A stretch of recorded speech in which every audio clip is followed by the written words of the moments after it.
E olha esse outro texto continuando também, no mesmo contexto de Hebreus que nós lemos, mas agora Hebreus capítulo 4, versículo 1, nós vamos ler até o terceiro. Temamos, portanto, que, sendo-nos deixado a promessa de entrar no descanso de Deus, irmãos, existe uma promessa de entrar no descanso de Deus, suceda parecer que algum de vós tenha falhado, porque também a nós foram anunciadas as boas novas, como se deu com eles. Mas a palavra que ouviram não lhes aproveitou, visto não ter sido acompanhado pela fé naqueles que a ouviram. Nós, porém, que cremos, entramos no descanso, conforme Deus tem dito. Olha só, presta atenção. Aqui é a continuação daquele texto que nós lemos de Hebreus. Então, está continuando falando do povo do deserto. Então, está falando o seguinte, olha, existia uma promessa de descanso para ele. Mas como eles não creram, eles não entraram no descanso. Mas que se você aprendeu a crer em Deus e a falar essas promessas de Deus para o mundo espiritual ouvir, você vai perceber o seguinte, que você vai entrar no descanso de Deus. É um lugar de paz, perdão, é um lugar onde você vai poder agora entender que Deus está no controle de todas as coisas, né? E é interessante que esse versículo começa falando o seguinte, temamos, né? A única coisa que nós devemos temer na palavra é não entrar no descanso de Deus. Olha, infelizmente, muitos crentes hoje vivem atribulados. O tempo todo não sabem se Deus está abençoando, não sabem o que Deus quer, não sabem como que Deus quer agir. E vivem naquela angústia. E eu percebo que isso muitas vezes é só acusação do diabo. Então nós precisamos buscar esse descanso em Deus. Crer que Deus tem esse descanso para nós, né? Então, o pecado desse povo foi a incredulidade. Por quê? Porque Deus já tinha prometido, já tinha dado a vitória para eles. E eles não creram, simplesmente por causa disso. Olha só, parece coisa boba, mas muitas vezes você vai ver que para nós perseverarmos crendo na palavra de Deus, é uma batalha espiritual muito grande. Você precisa aprender a crer na palavra de Deus. Não entrar na terra porque simplesmente não creram.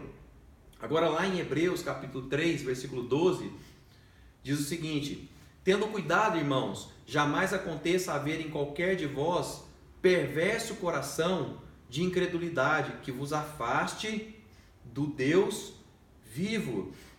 Olha só, esse texto é muito interessante, ele falando o seguinte, olha, irmãos, tem cuidado para que não aconteça que você tenha um coração perverso de incredulidade, que vai te afastar do Deus vivo, ou seja, que vai te tirar do descanso dele.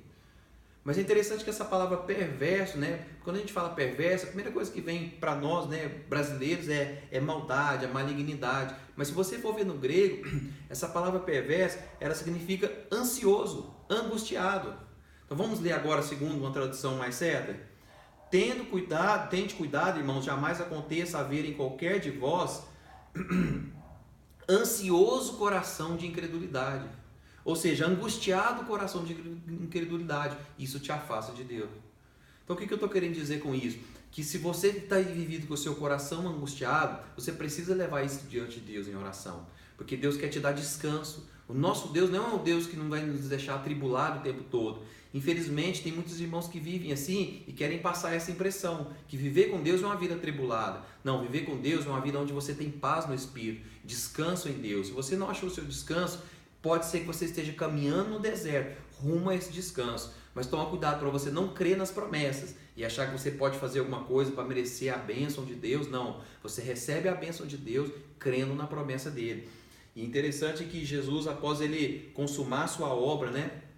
A Bíblia fala lá em Hebreus capítulo 10, versículo 11 até o 14, que ele se assentou à direita do Pai. Então, após Jesus consumar a obra na cruz, ele subiu ao céu e se assentou à direita de Deus Pai.